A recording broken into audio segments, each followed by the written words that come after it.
জয় লক্ষ্মী নারায়ণের জয়, জয় শ্রীবিষ্ণুর জয়, জয় তুলসী শালিগ্রাম ভগবানের জয়।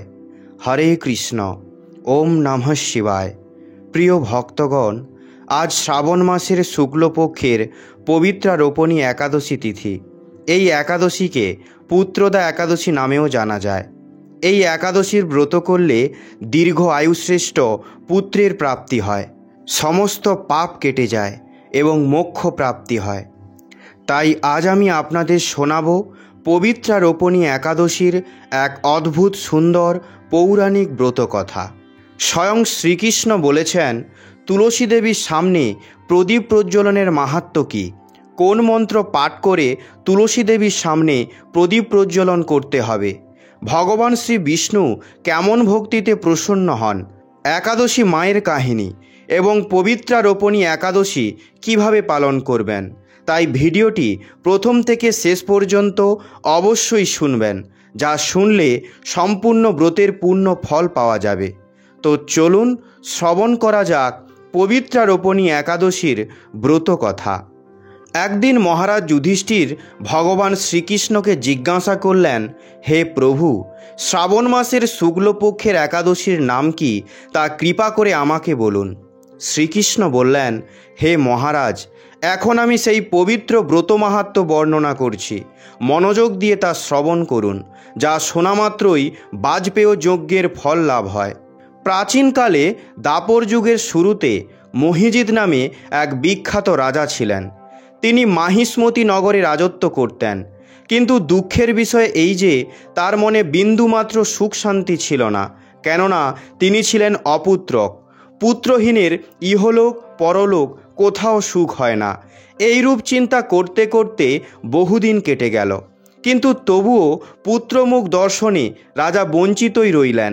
নিজেকে অত্যন্ত দুর্ভাগা মনে করে রাজা চিন্তাগ্রস্ত হলেন। প্রজাদের সামনে গিয়ে বলতে লাগলেন, হে প্রজাবৃন্দ, তোমরা শোনো, আমি এই জন্মে তো কোনো পাপ কাজ করিনি, অন্যায়ভাবে আমার রাজকোষ বৃদ্ধিও করিনি, ব্রাহ্মণ বা দেবতাদের সম্পদ কখনো গ্রহণ করিনি, উপরন্তু প্রজাদেরকে পুত্রের মতো পালন করেছি, ধর্ম অনুযায়ী পৃথিবী শাসন করেছি, দুষ্টদের যথানুরূপ দণ্ড দিয়েছি, সজ্জন ব্যক্তিদের যথাযোগ্য সম্মান করতেও কখনো অবহেলা করিনি।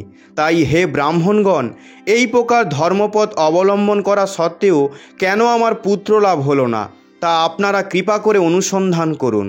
রাজার এই প্রকার কাতর উক্তি শ্রবণে ব্যথিত রাজভক্ত পুরোহিত ব্রাহ্মণগণ রাজার মঙ্গলের জন্য গভীর মনে ত্রিকালজ্ঞ মুনির কাছে যেতে মনস্থ করলেন। বনের মধ্যে ঋষিদের আশ্রম সকল দেখতে দেখতে তারা এক মুনির সন্ধান পেলেন। তিনি দীর্ঘায়ু, নিরোগ, নিরাহারে ঘোর তপস্যায় মগ্ন ছিলেন।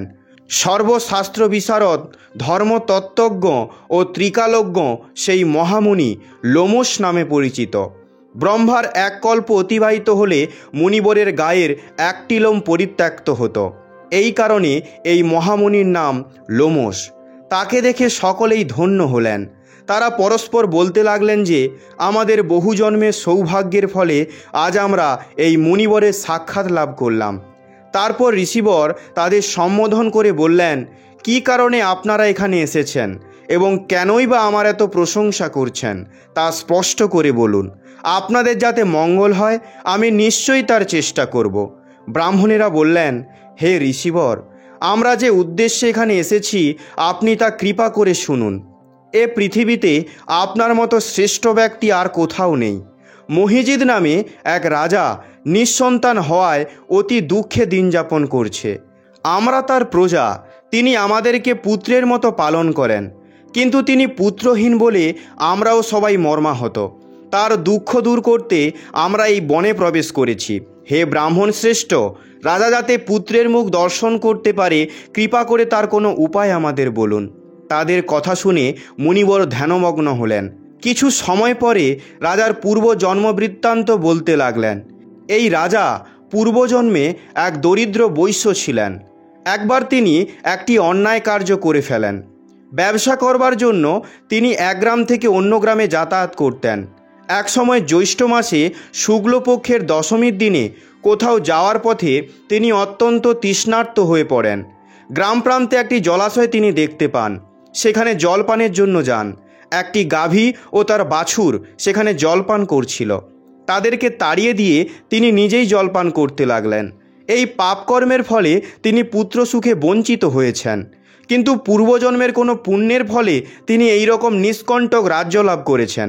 হে মুনিবর, শাস্ত্রে আছে যে পুণ্য দ্বারা পাপ ক্ষয় হয়। তাই আপনি এমন একটি পুণ্যব্রতের উপদেশ করুন যাতে তার প্রারব্ধ পাপ দূর হয় এবং আপনার অনুগ্রহে তিনি পুত্র সন্তান লাভ করতে পারেন। লোমশ মুনি বললেন, শ্রাবণ মাসের শুক্লপক্ষের পবিত্রারোপণী একাদশী ব্রত অভীষ্ট ফল প্রদান করে। আপনারা যথাবিধি তা সকলে পালন করুন। লোমশ মুনির উপদেশ শুনে আনন্দ চিত্তে গৃহে প্রত্যাবর্তন করে তাঁরা রাজাকে সে সকল কথা জানালেন। তারপর সকলে মিলে মুনির নির্দেশ অনুসারে ব্রত পালন করলেন। তাদের সকলের পুণ্যফল রাজাকে প্রদান করলেন। সেই পুণ্য প্রভাবে রাজমহিষী গর্ভবতী হলেন। উপযুক্ত সময়ে বলিষ্ঠ সর্বাঙ্গ সুন্দর এক পুত্র সন্তানের জন্মদান করলেন। ভবিষ্যোত্তর পুরাণে এই মাহাত্ম্য বর্ণিত হয়েছে। এই ব্রত মাহাত্ম্য যিনি পাঠ বা শ্রবণ করবেন তিনি সমস্ত পাপ থেকে মুক্ত হবেন এবং পুত্র সুখ ভোগ করে অবশেষে দিব্যধাম প্রাপ্ত হবেন। পুত্রের কামনাকারী ব্যক্তিদের বিধানপূর্বক শ্রাবণ মাসের শুক্লপক্ষের একাদশী ব্রত করতে হবে। এই ব্রতের প্রভাবে ইহলোকে সুখ আর পরলোকে স্বর্গপ্রাপ্তি হয়। তো প্রিয় ভক্তগণ, ভগবান শ্রীকৃষ্ণ পুত্রদের রক্ষার জন্য, পুত্রদের অনিষ্ট হওয়ার হাত থেকে বাঁচানোর জন্য অর্জুনকে ধৃতরাষ্ট্রের পূর্বজন্মের কাহিনী শুনিয়েছিলেন। ধৃতরাষ্ট্র ভগবান শ্রীকৃষ্ণকে জিজ্ঞাসা করলেন, আমি অন্ধ জন্ম হয়েছি, আমার 100টি পুত্র মারা গেছে।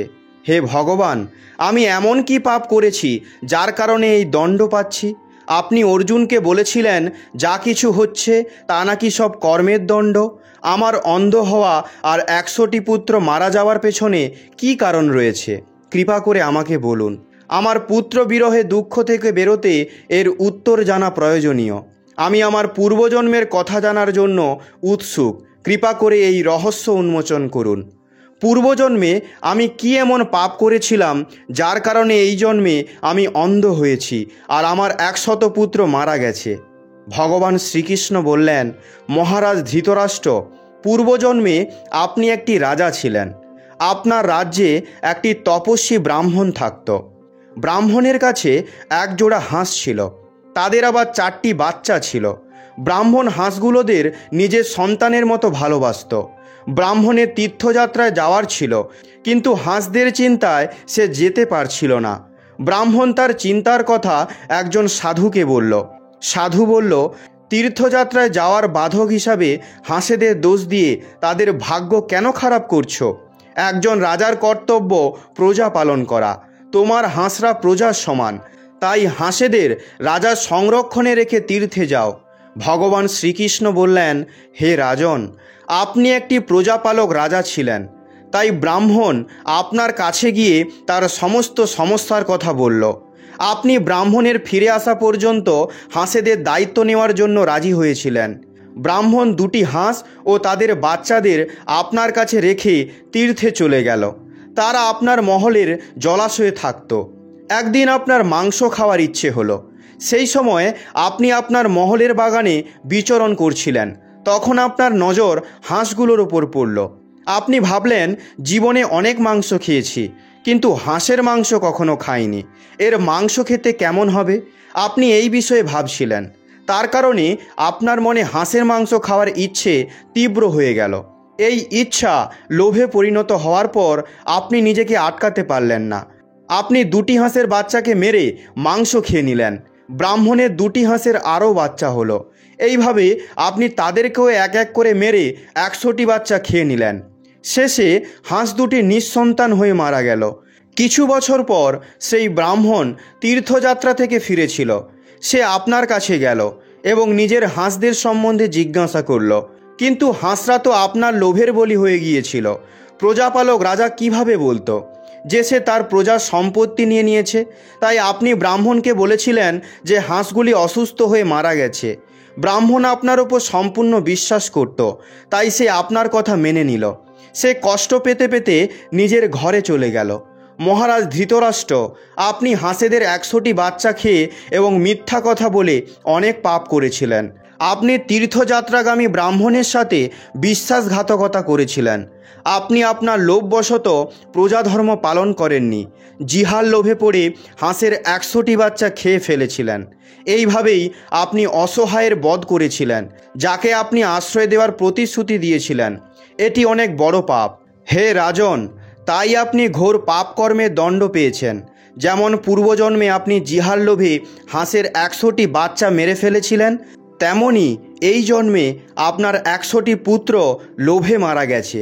পূর্বজন্মে আপনি একটি তীর্থযাত্রীকে মিথ্যা কথা বলেছিলেন, রাজধর্ম পালন করেননি। কেউ যদি আপনার ওপর চোখ বন্ধ করে বিশ্বাস করে, তাহলে তার বিশ্বাস ভাঙা উচিত নয়।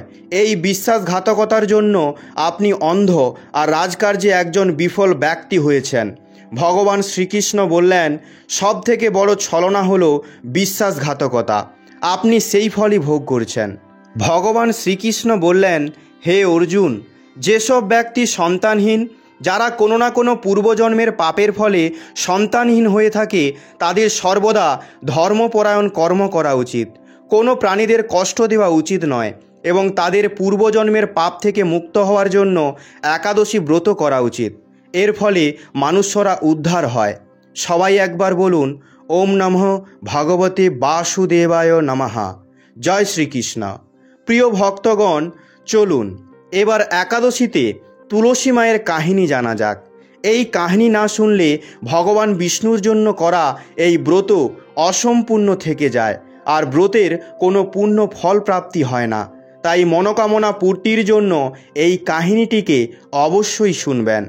একবার মা রুক্মিণী শ্রীকৃষ্ণকে জিজ্ঞাসা করলেন, তুলসী দেবীর সামনে প্রদীপ প্রজ্বলনের কী মাহাত্ম্য রয়েছে, আর প্রতিদিন তুলসী দেবীর সামনে প্রদীপ প্রজ্বলন কেন করা হয়? এর ফলে মানুষ কী ফল পাবে? তুলসী দেবীর সামনে প্রদীপ প্রজ্বলনের বিধি কী? কী মন্ত্র পাঠ করে প্রদীপ প্রজ্বলন করতে হবে? কৃপা করে আমাকে বিস্তারিত বলুন। তখন ভগবান শ্রীকৃষ্ণ বললেন, হে দেবী রুক্মিণী, আজ আপনি সমস্ত মানুষ জাতির কল্যাণের জন্য খুবই মাহাত্ম্যপূর্ণ প্রশ্ন করেছেন। আপনার এই প্রশ্নের উত্তর দেওয়ার পূর্বে আমি আপনাকে একটি প্রাচীন কাহিনী শোনাব, যার দ্বারা আপনি সমস্ত প্রশ্নের উত্তর পেয়ে যাবেন। তাই আপনি এই কাহিনীটি মনোযোগ সহকারে শ্রবণ করুন।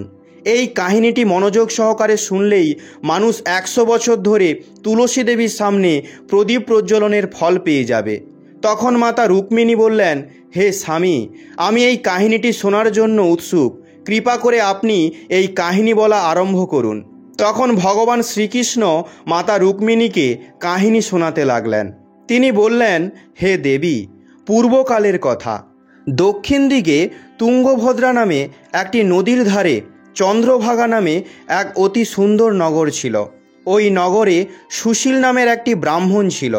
তিনি অত্যন্ত গুণবান, চরিত্রবান, ধর্মপরায়ণ তথা বেদের নির্দেশ মেনে চলা ব্যক্তি ছিলেন। তিনি সমস্ত শাস্ত্র অধ্যয়ন করেছিলেন।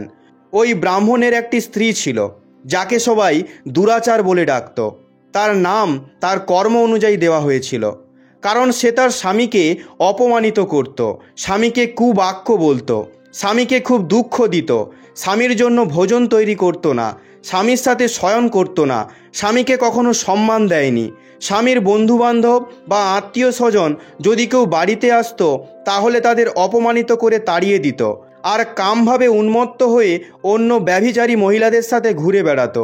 তার মন স্বামীকে ছেড়ে অন্যান্য পুরুষের দিকে থাকত। সে কখনো নিজের স্বামীর সাথে ভালোবেসে কথা বলেনি, কিন্তু অন্য পুরুষদের সাথে বসে বসে গল্প করত। অন্য পুরুষদের মোহিত করার জন্য সেজেগুজে নগরে ঘুরে বেড়াতো। একদিন ওই দুরাচারী স্ত্রী একটি বৃক্ষের নিচে দাঁড়িয়েছিল। তার চিত্ত কাম ভাবনায় ভর্তি ছিল। সে অন্য পুরুষ আসার অপেক্ষা করছিল। ওই জঙ্গলে একটি নরভক্ষী বাঘ থাকত। বাঘটি স্ত্রীর আওয়াজ শুনে তার দিকে ঝাঁপিয়ে পড়ল। বাঘটিকে দেখে স্ত্রীটি ভয়ে থরথর করে কাঁপতে লাগল। ওই স্ত্রীটির কিছু করার আগেই বাঘ তার মুখ দিয়ে তাকে আঘাত করল, আর সেই স্ত্রী তখন মাটিতে পড়ে গেল। মাটিতে পড়ে গিয়ে স্ত্রী চিৎকার করে বলল, বাঘ, তুমি আমাকে কেন মারছো? আমি এখানে আমার প্রিয়তমাকে খুঁজতে এসেছি। আমাকে ছেড়ে দাও। আমাকে খেয়ে তুমি কী লাভ পাবে? স্ত্রীর এসব কথা শুনে ওই ভয়ানক বাঘ কিছুক্ষণের জন্য থেমে গেল আর হেসে মানুষের আওয়াজে বলল, হে দুষ্টা, আজ বিধাতা তোমাকে আমার ভোজন বানিয়েছে। তোমার মতো পাপী স্ত্রীকে ভক্ষণ করাই আমার কাজ, তাহলেই আমি আমার এই শরীর থেকে মুক্তি পাব। তখন ওই স্ত্রীটি বলল, তুমি কে? আমাকে সত্যি করে বলো, কেন তোমাকে বাঘ হয়ে জন্মাতে হলো? তুমি আমার মতো স্ত্রীদের ভক্ষণ কেন করো?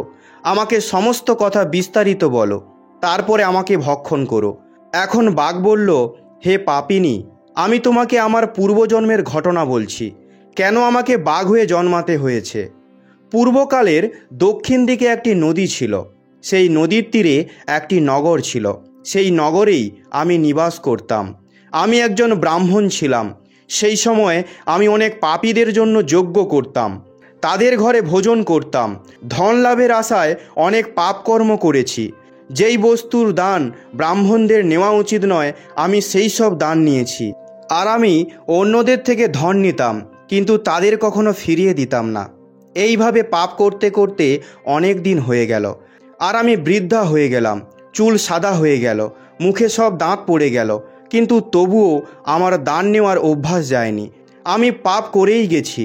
তারপরে একদিন ধনের লোভে নদীর ধারে অনেক ধূর্ত ব্রাহ্মণদের সাথে সাধারণ মানুষদের ঠকাতাম।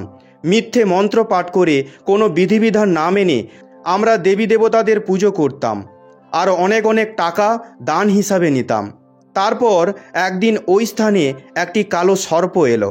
সে আমার পায়ে কামড়ে দিল, যার কারণে আমি মূর্ছিত হয়ে মাটিতে পড়ে গেলাম।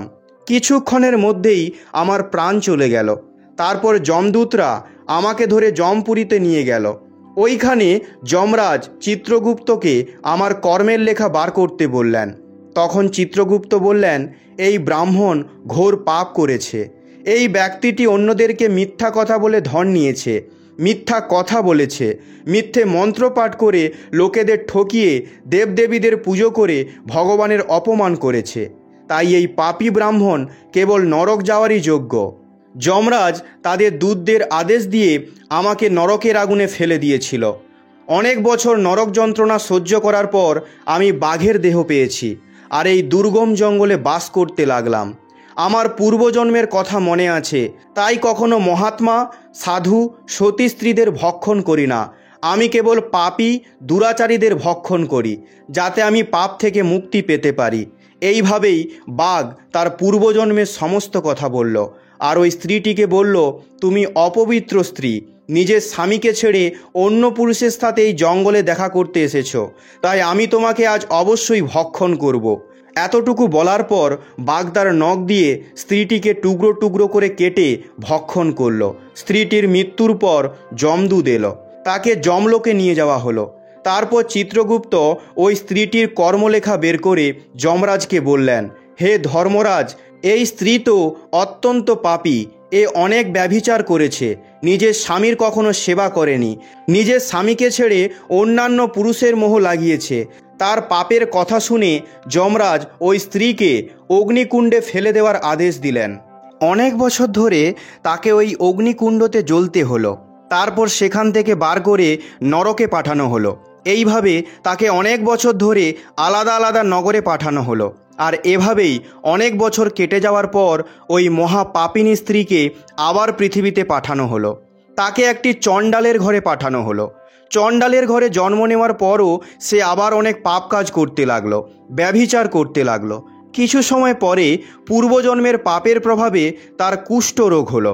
তার কারণে তার প্রচুর কষ্ট হলো। তার অঙ্গ প্রতিদিন আগুনের মতো জ্বলতে লাগলো, তার চোখে ব্যথা করতে লাগলো। এ দুঃখ সহ্য করতে করতেই সেই দিন কাটতে লাগলো। তারপর একদিন কোনো সাধু মহাত্মার কথা মতো দৈবযোগে তীর্থে স্নান করার উদ্দেশ্যে কাশীতে গঙ্গা স্নান করতে গেল। সেখানে সে একটি আশ্রমের কাছে নিবাস করতে লাগলো। সেখানে একটি তুলসী বৃক্ষ ছিল। অন্যান্য স্ত্রীদের তুলসীর বৃক্ষের সামনে প্রদীপ প্রজ্বলন করতে দেখে ওই পাপী স্ত্রীও তাই করল। সেই তুলসী দেবীর সামনে একটি প্রদীপ প্রজ্বলন করল। তারপর ওই রাতেই তার হৃদয় বেদনার কারণে মৃত্যু হয়ে গেল। আর যমরাজের দূত তাকে নিয়ে যাওয়ার জন্য সেখানে প্রকট হলেন। যখনই যমরাজের দূত তাকে নিয়ে যেতে লাগলো, তখন ভগবান বিষ্ণুর উপাসকরা ওই স্থানে প্রকট হলেন। তারা যমরাজের দূতদের আটকে বললেন, হে দূতগণ, ওই স্ত্রীকে তুমি ছেড়ে দাও, ও নরক যাওয়ার যোগ্য নয়। তোমরা কার আদেশে এই অধর্ম করছো? যমরাজের দূতরা বলল, হে উপাসকেরা, আমরা যমরাজের আদেশ অনুযায়ী এই স্ত্রীকে নিয়ে যাচ্ছি, কিন্তু আপনারা কোন কারণে আমাদের আটকাচ্ছেন? এই স্ত্রী অত্যন্ত পাপী, ওকে নরকে নিয়ে যাওয়ার আদেশ আছে। তখন বিষ্ণু উপাসকেরা বললেন, হে দূত, এই স্ত্রী তো বিষ্ণু ভক্ত, ও নরক যাওয়ার যোগ্য নয়। সে সন্ধ্যাকালে তুলসী বৃক্ষের সামনে প্রদীপ প্রজ্বলন করেছিল, তার কারণে তার সমস্ত পাপ নষ্ট হয়ে গেছে। তাই এখন সে নরক যাওয়ার যোগ্য নয়, সে স্বর্গে যাওয়ার যোগ্য হয়েছে। বিষ্ণু উপাসকদের এই কথা শুনে যমদূতেরা সেই স্ত্রীকে ওখানেই ছেড়ে দিল আর যমলোকে ফিরে গেল। ওখানে গিয়ে তারা যমরাজকে সমস্ত ঘটনা বলল। তারপর ভগবান শ্রী বিষ্ণুর উপাসকেরা ওই স্ত্রীকে দিব্য বিমানে বসিয়ে স্বর্গে নিয়ে গেল। শ্রীকৃষ্ণ বললেন, হে রুক্মিণী, এইভাবেই তুলসী দেবীর সামনে কেবল একবার প্রদীপ প্রজ্বলন করার ফলেই মানুষের সমস্ত পাপ নষ্ট হয়ে যায়।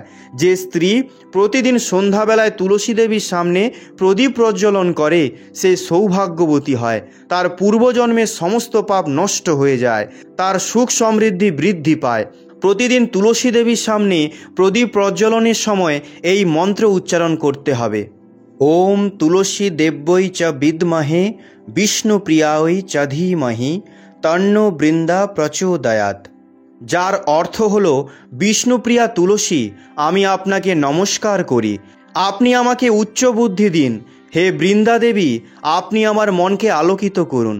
তারপর তুলসী দেবীকে প্রণাম জানিয়ে এই মন্ত্রটি বলবেন, ওম বৃন্দাওই তুলসী দেব্যই প্রিয়াওই কেশবস্য চ বিষ্ণু ভক্তি প্রদে দেবী সত্যবর্তই নমো নমঃ। এর অর্থ হল, আমি বৃন্দা দেবী তুলসীকে আমার প্রণাম জানাই, যিনি ভগবান কেশবের প্রিয়।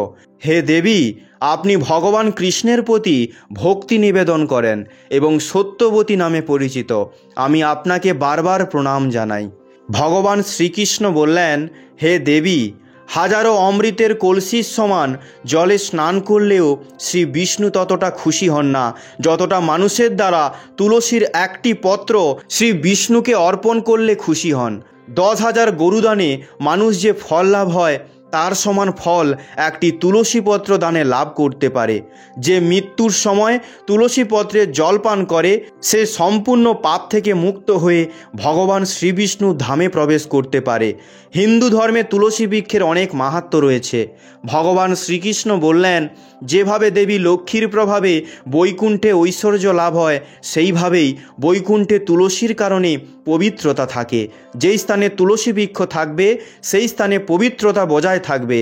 এই কারণে প্রতিটি মানুষের ঘরে তুলসী বৃক্ষ অবশ্যই থাকা উচিত। এইভাবে ভগবান শ্রীকৃষ্ণ তুলসী দেবীর সামনে প্রদীপ প্রজ্বলনের মাহাত্ম্য মাতা রুক্মিণীকে বললেন। তো প্রিয় ভক্তগণ, আপনারাও পবিত্রারোপণী একাদশীর দিন এবং বছরের সমস্ত দিন তুলসী দেবীর সামনে প্রদীপ অবশ্যই প্রজ্বলন করবেন। ভগবান বিষ্ণুর কৃপা আপনাদের ওপর সর্বদা থাকবে। তো একবার বলুন, জয় শ্রীকৃষ্ণ, রাধে রাধে। প্রিয় ভক্তগণ, এবার শ্রবণ করা যাক ভগবান বিষ্ণুকে প্রসন্নকারী আর ভক্তি বৃদ্ধিকারী, দুর্লভ সুখ সমৃদ্ধি প্রদানকারী অতি সুন্দর কাহিনী। একটি সাধু ছিল, তার কোনো আশ্রম ছিল না, কোনো ধর্মশালা ছিল না, কোনো ঠিকানাও ছিল না। যেখানেই রাত হয়ে যেত সেখানেই থেকে যেত, আর ভিক্ষা দ্বারা যা পেত তা দিয়েই ভগবানের ভোগ লাগাতো। বৃন্দাবনে 2টি গোপী, যারা কখনো ভগবানের দর্শন করেননি, যারা মন্দিরেও যায়নি, তারা ঘি মাখন কলসিতে ভরে বিক্রি করত এবং নিজের গৃহস্থ জীবনেই মগ্ন ছিল। 2টি গোপী এটি শুনেছিল যে সাধু সন্তদের ঝুলিতে ভগবান থাকেন। একদিন তারা মাখন বিক্রি করে যমুনা নদীর কাছে এলো। সেখানে দেখল একটি সাধু নিজের ঝুলি রেখে যমুনাতে স্নান করতে গেছেন। ঝুলিটি একটি বৃক্ষের নিচে রাখা ছিল। কৌতূহলবশত তারা ভাবল, ঝুলিতে নিশ্চয়ই ভগবান আছেন। ভগবান কেমন দেখতে, এইসব ভাবনা চিন্তা করে দুজন লুকিয়ে ঝুলিটা তুলল আর ঝুলির ভেতরে থাকা সমস্ত জিনিস চারিদিকে ছড়িয়ে ফেলল। তবুও ভগবানকে দেখতে পেল না। তখনই তাদের নজর একটি কৌটোর ওপর পড়ল। কৌটোটা খুলে দেখল যে লাড্ডু গোপাল তার মধ্যেই আছেন। একটি সখী বলল, এটাই ভগবান। অন্য সখী বলল, কত নির্দয় এই সন্ন্যাসী, ভগবানকে কৌটোতে বন্ধ করে রেখেছেন। প্রথম সখী বলল, ভগবানের হাত পা সব বেঁকে গেছে। অন্যজন বলল, তা তো হবেই, ভগবানকে কৌটোর মধ্যে আটকে রাখলে তো এমনই ঘটবে। এবার তারা দুজন লাড্ডু গোপালকে তুলে বলল, গোপাল, কষ্ট পেও না, নিজের হাত পা সোজা করে নাও, আমরা মাখন খাওয়াচ্ছি, খেয়ে নাও। দুজনেই ভগবানের মূর্তিকে সোজা করতে শুরু করলো। ভগবান তাদের সরলতা দেখে আনন্দ পাচ্ছিলেন। বহু চেষ্টার পরও যখন তারা হাত পা সোজা করতে পারছিল না, তখন ভগবান নিজে থেকেই হাত পা সোজা করে নিলেন। ভগবান দাঁড়িয়ে পড়লেন। তারা দুজন ভগবানকে স্নান করালো, মাখন খাওয়ালো, তারপর বলল, এবার বিশ্রাম করো। ভগবান যেহেতু দাঁড়িয়ে পড়েছিলেন, তাই তারা ভগবানকে কৌটার মধ্যে রাখতে পারছিল না। এরই মধ্যে মহাত্মা সাধু সেখানে চলে এসেছে, তাই তারা দৌড়ে পালিয়ে গেল। সাধু বলল, তারা হয়তো কিছু নিয়ে যাচ্ছে, তাই তাদের পেছনে দৌড়ালেন, কিন্তু তাদের ধরতে পারলেন না, তাই ফিরে এলেন। ফিরে এসে যখন ঝুলি দেখলেন, তখন অবাক হয়ে গেলেন। লাড্ডু গোপাল দাঁড়িয়ে হাসছেন। মহাত্মা সমস্ত কথা বুঝতে পারল। ভগবানের চরণে ঝুঁকে কাঁদতে লাগলো। তিনি খুঁজতে খুঁজতে ওই গোপীদের বাড়িতে গেলেন। তাদের নমস্কার করে বললেন, ধন্য হোক তোমাদের, আজ তোমাদের কারণে ভগবানের দর্শন হয়ে গেল। ভগবানকে সঙ্গে নিয়ে ঘুরে বেড়াতাম, কিন্তু কখনো দর্শন পাইনি। প্রিয় ভক্তগণ, নবদা ভক্তির থেকেও সরল ভক্তি মাহাত্ম্যপূর্ণ। ভগবান সরলতা ও শ্রদ্ধাতেই প্রসন্ন হন, কিন্তু আমরা সাধারণত জীবনে সরলতা আনতেই পারি না। এটাই আমাদের ভুল। সবাই একসাথে বলুন, হরে কৃষ্ণ। শ্রী লাড্ডু গোপালের জয়, শ্রী রাধারানীর জয়। প্রিয় ভক্তগণ, এই একাদশী ব্রত কথাকে পূর্ণ করার জন্য এবার শ্রবণ করুন একাদশী মায়ের কাহিনী।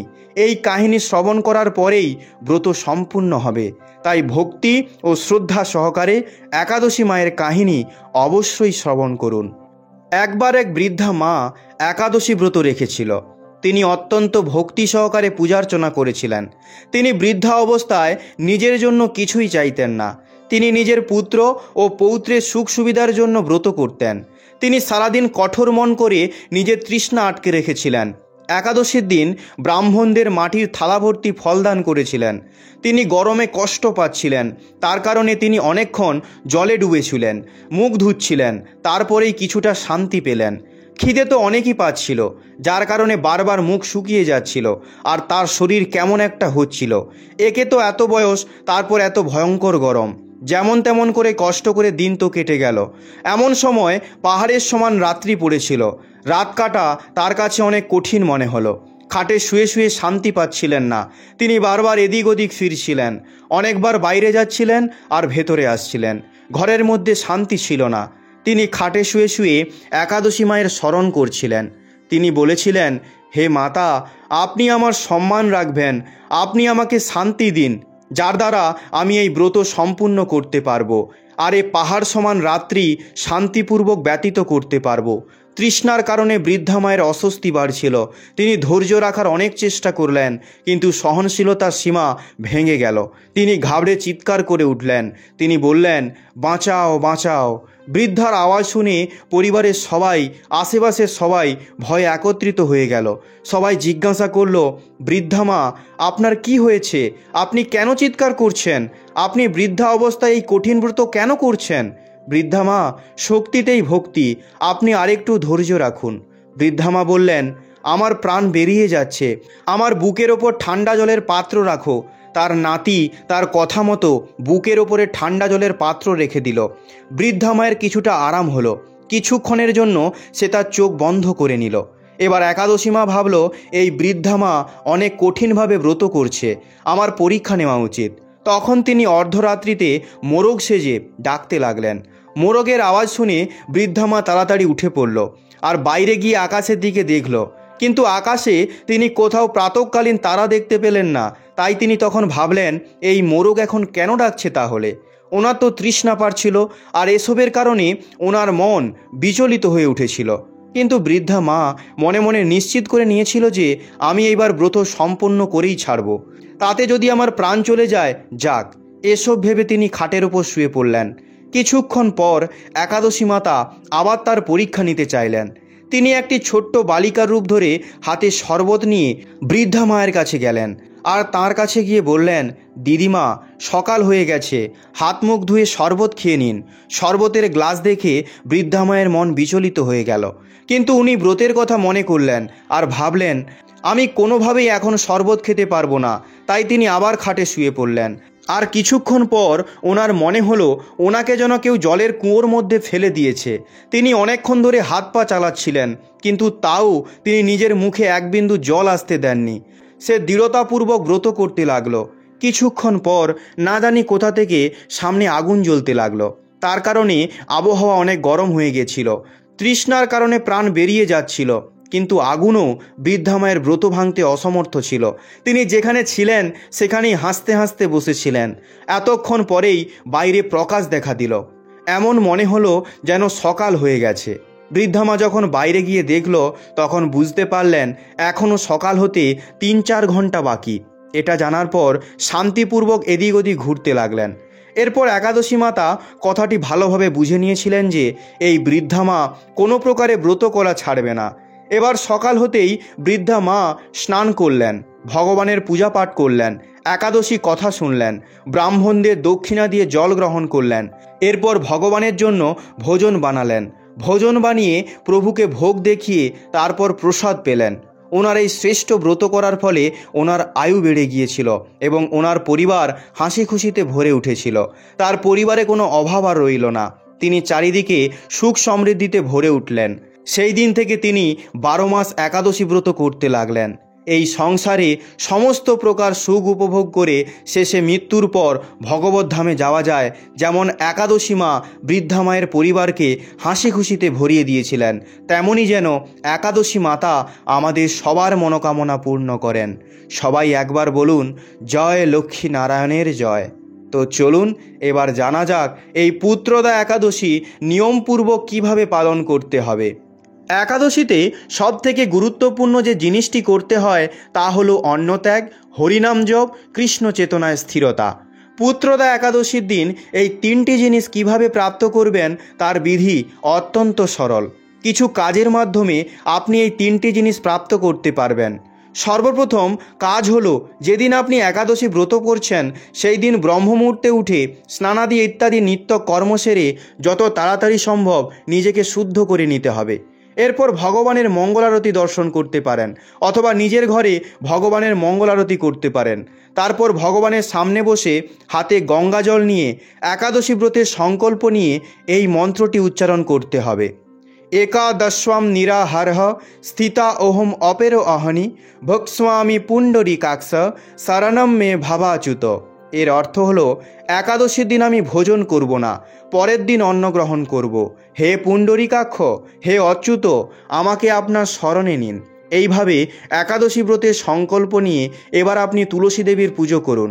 তুলসী দেবী বাস্তবে আমাদেরকে ভগবানের কাছে নিয়ে যায়, কারণ তিনি স্বয়ং ভগবানের শুদ্ধ ভক্ত।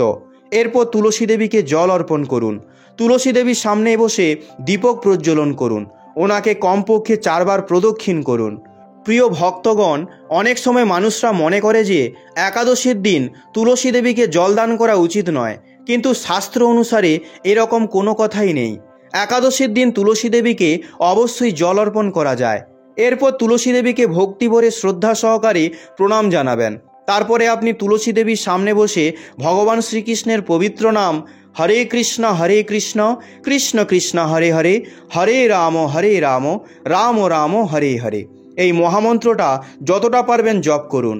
এই মন্ত্রটি ধ্যানপূর্বক ও শ্রদ্ধাপূর্বক জপ করুন। শ্রদ্ধা ছাড়া কোনো আধ্যাত্মিক কাজ সফল হয় না। পুত্রদা একাদশী বা পবিত্রারোপণী একাদশীর দিন যতটা পারবেন বেশি বেশি করে এই মহামন্ত্রটি জপ করবেন। সম্পূর্ণ দিনে উপবাস পালন করবেন। নিজের শারীরিক ক্ষমতা অনুসারে নির্জলা অথবা শুধু জল খেয়ে, অথবা ফল ও দুধ খেয়ে, অথবা একাদশী প্রসাদ খেয়ে একাদশী ব্রত পালন করতে পারেন, কিন্তু কোনোভাবেই অন্নভোজন করবেন না। সেটা গম হোক, চাল হোক, ভুট্টা হোক বা ডালিয়া। এই দিন কোনো রকম রবি শস্য গ্রহণ করা যাবে না। এছাড়াও নেশা জাতীয় দ্রব্য গ্রহণ করা যাবে না। আপনি দুধ, ফল, একাদশী প্রসাদ ইত্যাদি গ্রহণ করতে পারবেন। সম্পূর্ণ দিনই অধিক থেকে অধিকতর হরে কৃষ্ণ মহামন্ত্রে জপ করুন। শ্রীমদ্ ভগবত ও ভগবদ্গীতা পাঠ করুন অথবা শ্রবণ করুন। আমাদের চ্যানেলে শ্রীমদ্ ভগবদ্গীতার উপদেশ সংক্রান্ত বিশেষ কিছু ভিডিও রয়েছে, আপনারা সেগুলি শ্রবণ করতে পারেন। আমি এই ভিডিওটির ডেসক্রিপশানে শ্রীমদ্ ভগবদ্গীতার উপদেশ সংক্রান্ত ভিডিওর লিঙ্ক দিয়ে দেব। আপনি সেখান থেকে গীতাবাণীর উপদেশ সহজ সরল ভাষায় শ্রবণ করতে পারেন। এভাবে সন্ধ্যা হওয়ার পরে আবার তুলসী দেবীর সামনে ও ভগবান শ্রীকৃষ্ণের সামনে ঘিয়ের প্রদীপ অর্পণ করুন। ভগবানের সামনে বসে কীর্তন করুন। পরের দিন দ্বাদশী তিথিতে প্রাতঃকাল ব্রহ্মমুহূর্তে উঠে স্নানাদি করে স্বচ্ছ হয়ে হরে কৃষ্ণ মহামন্ত্রের জপ করুন। নির্ধারিত পারণ সময়ের মধ্যে মানে 6ই আগস্ট 2025 বুধবার প্রাতঃ 5:10 থেকে সকাল 9:31 মধ্যে একাদশী ব্রত পারণ মন্ত্র পাঠ করে নেবেন। একাদশী পারণ মন্ত্রটি হল অজ্ঞান তিমিরন্ধস্য ব্রতে না নেন কেশব প্রসিদ সুমুখনাথ জ্ঞান দৃষ্টি প্রদৌ ভব। এরপর কোনো অন্নপ্রসাদ খেয়ে একাদশী ব্রত পালন করতে পারেন। সর্বপ্রথমে তার ওপর তুলসীপত্র রেখে ভগবানকে ভোগ লাগান আর তাই প্রসাদরূপে স্বয়ং গ্রহণ করুন। পালন করার পূর্বে বাড়ির নিকটবর্তী মন্দিরে বা সুপাত্র ব্রাহ্মণ বা বৈষ্ণবকে নিজের ক্ষমতা অনুসারে কিছু না কিছু দান অবশ্যই করবেন, কারণ সুযোগ্য ব্যক্তিকে দান দেওয়া প্রত্যেক পরিবারে থাকা গৃহস্থ ব্যক্তির মুখ্য কর্তব্য। এর ফলে আপনার উপার্জনের শুদ্ধিকরণ হয়ে থাকে আর দান দেওয়ার পূর্ণ ফল আপনি পাবেন। আর এভাবে পবিত্রারোপণী একাদশী ব্রত পালন করে ভগবান নারায়ণের বিশেষ কৃপা প্রাপ্ত করতে পারবেন। তো এভাবেই আপনি সম্পূর্ণ শ্রদ্ধা ও নিয়মপূর্বক পবিত্রারোপণী একাদশী পালন করতে পারেন। আশা করব আপনাদের এই ভিডিওটি ভালো লেগেছে। তাহলে ভিডিওটি অবশ্যই একটি লাইক করে এটি অবশ্যই নিজের পরিবার ও বন্ধুবান্ধবদের সাথে শেয়ার করে দিন, যাতে তারা একাদশী পালন করে আধ্যাত্মিক পথে এগোতে পারে। আপনারা সবাই ভালো থাকবেন, সুস্থ থাকবেন। ধন্যবাদ। জয় শ্রীকৃষ্ণ। রাধে রাধে।